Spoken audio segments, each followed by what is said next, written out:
Hi అండి. Stove పైన mixie jar పెట్టండి. చూస్తే ఖచ్చితంగా షాక్ అవుతారు. ఈ అద్భుతమైన టిప్స్ మిస్ కాకుండా వీడియో చివరి వరకు చూడండి. హాయ్ అండి. నమస్తే, నేను Jhansi. Welcome to our channel all in one channel. ఎలా ఉన్నారండి? అందరూ బాగున్నారా? నేనైతే చాలా బాగున్నాను. మీరు కూడా చాలా చాలా బాగుండాలని మనస్ఫూర్తిగా కోరుకుంటున్నాను. ఈరోజు అందరికీ యూజ్ అయ్యే అద్భుతమైన అమేజింగ్ కిచెన్ టిప్స్ మీ ముందుకు తీసుకొచ్చేసానండి. వీడియోని ఎక్కడ కూడా స్కిప్ చేయకుండా చివరి వరకు చూడండి. ఫస్ట్ టైం మన ఛానల్ ఎవరైనా చూస్తుంటే ప్లీజ్ అండి ప్రీవియస్ వీడియో చూసి మీకు నచ్చితేనే ఛానల్ని సబ్స్క్రైబ్ చేసుకోండి. ఇంతవరకు మన ఛానల్ ఎంతగానో ఆదరించి సపోర్ట్ చేస్తున్న ప్రతి ఒక్కరికి కూడా చాలా చాలా థ్యాంక్స్ అండి. ఇలానే సపోర్ట్ చేయండి. మన ఛానల్ ఇంకా మంచి మంచి న్యూ టిప్స్ షేర్ చేస్తూ ఉంటాను. ఇంకా లేట్ చేయకుండా వీడియోలోకి అయితే వెళ్ళిపోదాం. ఫస్ట్ టిప్ని తెలుసుకుందాం.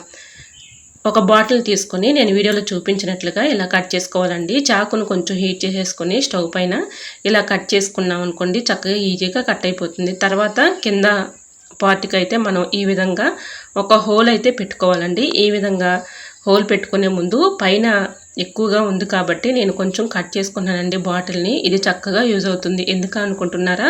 చాలా చక్కగా యూజ్ అవుతుందండి. మన ఇంట్లో చిన్నపిల్లలు ఉన్నారనుకోండి, వాళ్ళకి ఎక్కువగా పెన్సిళ్ళు పెన్నులు అక్కడ ఇక్కడ పడేస్తూ ఉంటారు కదా, వాళ్ళకి చక్కగా యూజ్ అవుతుంది ఈ టిప్పు. వీడియోని ఎక్కడ కూడా స్కిప్ చేయకుండా చివరి వరకు చూడండి. ఈ విధంగా చాకును కొంచెం హీట్ చేసేసుకొని ఇక్కడ కింద పార్టీకి ఈ విధంగా హోల్ అయితే పెట్టుకోవాలండి. కొంచెం పెద్దగానే పెట్టుకోవాలి. అంటే బాటిల్ క్యాప్ మనకి ఎంత సైజ్ అయితే ఉంటుందో అంత సైజ్ ఈ విధంగా కట్ చేసుకొని ఇలా మార్కింగ్ మార్కింగ్ చేసినట్లుగా ఈ విధంగా ఇలా కట్ చేసుకోవాలండి. ఇలా కట్ చేసుకున్న తర్వాత పై పార్ట్ ఉంటుంది కదండి, ముందుగా మనం కట్ చేసుకున్నటువంటి పై పార్ట్ని కింద వైపు ఈ విధంగా పెట్టేసి ఇలా బాటిల్ క్యాప్ని పెట్టుకున్నాం అనుకోండి, చాలా చక్కగా యూజ్ అవుతుందండి. చిన్నపిల్లలు అక్కడ ఇక్కడ పెన్నులు పెన్సిళ్ళు పడేస్తూ ఉంటారు, ఎరేజర్లు కానీ చాక్మర్స్ కానీ ఇలాంటివి చక్కగా ఇందులో పెట్టేసుకున్నాం అనుకోండి, చక్కగా మనకి పెన్ను హోల్డర్ లాగా ఉపయోగించుకోవచ్చు. చాలా చక్కగా యూజ్ అవుతుంది. సో మరి మీకు ఈ టిప్ నచ్చిందా? నచ్చితే ప్లీజ్ అండి చిన్న లైక్ చేసి మీ ఫ్రెండ్స్ అండ్ రిలేటివ్స్ షేర్ చేయండి. చూసారా, ఈ విధంగా అయితే ఫైనల్గా ఇలా అయితే మనకి చక్కగా వస్తుందండి. ఒక పెన్ను హోల్డర్ లాగా మనం ఉపయోగించుకోవచ్చు. ఇలా మనం టేబుల్స్ మీద కూడా, లేదంటే పిల్లలు ఇక్కడ సెల్ఫుల్లో కావాలంటే ఈ విధంగా పెట్టేసామనుకోండి, వాళ్ళే తీసుకొని యూజ్ చేసుకుంటారు. ఇంకా నెక్స్ట్ టిప్ని తెలుసుకుందామండి. దోసకాయలు ఉంటాయి కదండి, దోసకాయలు మనం అలానే క్యారీ బ్యాగ్స్లో పెట్టేసి ఫ్రిడ్జ్లో స్టోర్ చేసుకుంటూ ఉంటాము. మనం ఎంత ఫ్రిడ్జ్లో స్టోర్ చేసుకున్నా దోసకాయలు ఎక్కువగా కుళ్ళిపోవటం లేదంటే పాడవటం జరుగుతూ ఉంటుంది కదండి. అలా లేకుండా ఉండాలి అంటే ఈ చిన్న టిప్ని ట్రై చేయండి. చాలా చక్కగా వర్క్ అవుతుంది.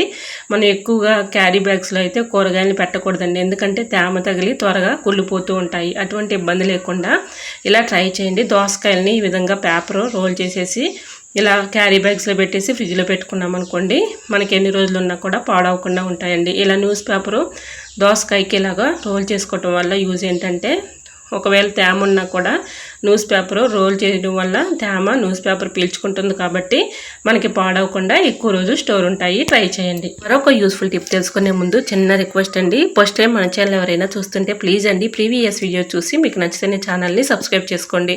ఇంతవరకు మన ఛానల్ని ఎంతగానో ఆదరించి సపోర్ట్ చేస్తున్న ప్రతి ఒక్కరికి కూడా చాలా చాలా థ్యాంక్స్ అండి. ఇలానే సపోర్ట్ చేయండి. మన ఛానల్ ఇంకా మంచి మంచి న్యూ టిప్స్ షేర్ చేస్తూ ఉంటాను. ఇంకా నెక్స్ట్ టిప్ని తెలుసుకుందాం. మన ఇంట్లో ఇలాంటివి పిల్లలవి రోల్డ్ గోల్డ్ చైన్స్ కానీ, మన పెద్దవాళ్ళు ఇలాంటివి నల్లపూసల ఇలాంటి చైన్స్ కూడా ఉంటూ ఉంటాయి కదండి, మనం అక్కడ ఇక్కడ పెట్టేస్తూ ఉంటాము. అవి అవసరానికి దొరకవు కదండి, చాలా ఇబ్బంది పడిపోతూ ఉంటాము. ఒక చోట పెట్టి మరొక చోట ఎదుగుతూ ఉంటాం కదా. అటువంటి ఇబ్బంది లేకుండా ఈ చిన్న టిప్ని ట్రై చేయండి. చాలా చక్కగా వర్క్ అవుతుంది. పడేసే వాటితో ఇంట్లో చక్కగా మనం ఈ విధంగా ఆర్గనైజర్ చేసుకోవచ్చు. ఇలా డబుల్ ప్లాస్టిక్ టేప్ అయితే తీసుకొని ఇలా కొంచెం కట్ చేసుకోవాలండి. ఇలా కట్ చేసుకున్న తర్వాత పెన్ క్యాప్స్ ఉంటాయి కదండి మన ఇంట్లో, ఇలా పెన్ క్యాప్ని తీసుకొని ఇలా అంటించేసుకొని ఇలా నల్లపూసలు దండలు కానీ, లేదంటే చైన్స్ కానీ, రోళ్ళు కూడా ఉంటూ ఉంటాయి కదండి, పిల్లలు వేసుకుంటూ ఉంటారు. అలాంటివి ఈ విధంగా పెట్టేసుకున్నాం అనుకోండి, మన అవసరానికి చక్కగా యూజ్ చేసుకోవచ్చు. మనకి కళ్ళకి ఎదురుగా ఉంటూ ఉంటాయి కాబట్టి తీసుకొని యూజ్ చేసుకోవడానికి చాలా చక్కగా వర్క్ అవుతుంది. ఇంకా నెక్స్ట్ టిప్ని తెలుసుకుందామండి. మనం బ్యాంగిల్స్ తెచ్చుకున్నప్పుడు ఇట్లాంటి బాక్సెస్ అయితే వస్తూ ఉంటాయి కదండి, మనం వేస్ట్ అని పడేస్తూ ఉంటాము. వీటిని చక్కగా యూజ్ చేసుకోవచ్చు. జడకు పెట్టుకునే రబ్బర్ బ్యాండ్స్ ఉంటాయి కదండి, మనం ఒక చోట పెట్టుకుని మరొక చోట ఎత్తుకుతూ ఉంటాము. ఇవన్నీ కూడా ఒక చోట పెట్టుకున్నాం అనుకోండి, మన అవసరానికి యూజ్ చేసుకోవడానికి చాలా చక్కగా వర్క్ అవుతుందండి. మనం బయటికి వెళ్ళాలి, ఏదైనా ఫంక్షన్కి వెళ్ళాలి అనుకున్నప్పుడు ఒక చోట పెట్టి మరొక చోట ఎత్తుకుతూ ఉంటాము. అన్నీ ఒక చోట ఈ విధంగా పెట్టేసుకున్నాం అనుకోండి, అవసరానికి చక్కగా యూజ్ చేసుకోవడానికి చాలా చక్కగా వర్క్ అవుతుందండి. ఈ విధంగా ఇలా బ్యాంగిల్స్ తెచ్చుకున్నటువంటి బాక్స్లో ఈ విధంగా మొత్తం రబ్బర్ బ్యాండ్స్ అన్నీ కూడా రబ్బర్ బ్యాండ్స్ ఈ విధంగా పెట్టేసుకొని ఒక చోట పెట్టుకుంటే చాలా చక్కగా వర్క్ అవుతుందండి. తీసుకొని యూజ్ చేసుకోవడానికి చాలా చక్కగా వర్క్ అవుతుంది. ఇది పాండ్స్ కోల్డ్ క్రీమ్కి వచ్చినటువంటి ఇలా అట్టపెట్టి అయితే ఉందండి. దీనిలో కూడా నేను ఈ విధంగా క్లిప్స్ ఉంటాయి కదండి, ఫ్లక్కర్స్ అలాంటివి, ఇవన్నీ కూడా ఇందులో వేసి పెట్టేసుకున్నాను. ఇలా పెట్టేసుకున్న తర్వాత సోప్ బాక్సులు ఉంటాయి కదండి, మనకి సోప్ తీసుకున్న తర్వాత వేస్ట్ అని పడేస్తూ ఉంటాము, వీటిని కూడా చక్కగా యూజ్ చేసుకోవచ్చు. ఇలా సైడ్లో ఉన్నటువంటి ఎడ్లని కట్ చేసేసి ఈ విధంగా స్టిక్కర్ ప్యాకెట్స్ని అడిగిన ఈ విధంగా పెట్టేసుకొని ముందుగా మనం ఆర్గనైజర్ చేసుకున్నటువంటి బ్యాంగిల్ బాక్సు అలానే పాండ్స్ ఈ విధంగా అట్టపెట్టిన కూడా ఈ విధంగా పెట్టేసుకున్నాం అనుకోండి, అన్నీ ఒక చోట ఉంటాయి కాబట్టి తీసుకుని చక్కగా యూజ్ చేసుకోవడానికి చాలా చక్కగా వర్క్ అవుతుందండి. ఇలా చిన్న చిన్నవి ఈ విధంగా మనం ఆర్గనైజర్ చేసుకున్నాం అనుకోండి, తీసుకుని యూజ్ చేసుకోవచ్చు. అక్కడ ఇక్కడ ఎత్తుకునే పని లేకుండా అవసరానికి తీసుకుని యూజ్ చేసుకోవడానికి చాలా చక్కగా వర్క్ అవుతుందండి. సో మరి మీకు ఈ టిప్ ఎలా అనిపించిందో కమెంట్ సెక్షన్లో కమెంట్ చేసి మీకే టిప్స్ కావాలనేది కూడా కమెంట్ చేయండి. ఈ టిప్స్ అన్నిటిలో ఏ టిప్స్ అయితే యూస్ఫుల్గా ఉన్నాయో, ఏ టిప్స్ అయితే మీకు బాగా నచ్చాయో తప్పకుండా కమెంట్ సెక్షన్లో కమెంట్ చేయడం మాత్రం మర్చిపోకండి. ఒక యూస్ఫుల్ టిప్ తెలుసుకునే ముందు చిన్న రిక్వెస్ట్ అండి, ఫస్ట్ టైం మన ఛానల్ ఎవరైనా చూస్తుంటే ప్లీజ్ అండి ప్రీవియస్ వీడియో చూసి మీకు నచ్చితేనే ఛానల్ని సబ్స్క్రైబ్ చేసుకోండి. మన ఫస్ట్ ఛానల్ కూడా ఝాన్సీ కుకింగ్ గార్డెనింగ్ వ్లాగ్స్ అని ఉంటుందండి. సో తెలిసిన వాళ్ళు ఉంటే ఓకే, తెలియని వాళ్ళకి నేనైతే ఈ ఛానల్ నేమ్ అయితే చెప్తున్నానండి. ఝాన్సీ కుకింగ్ గార్డెనింగ్ వ్లాగ్స్ అని ఉంటుందండి.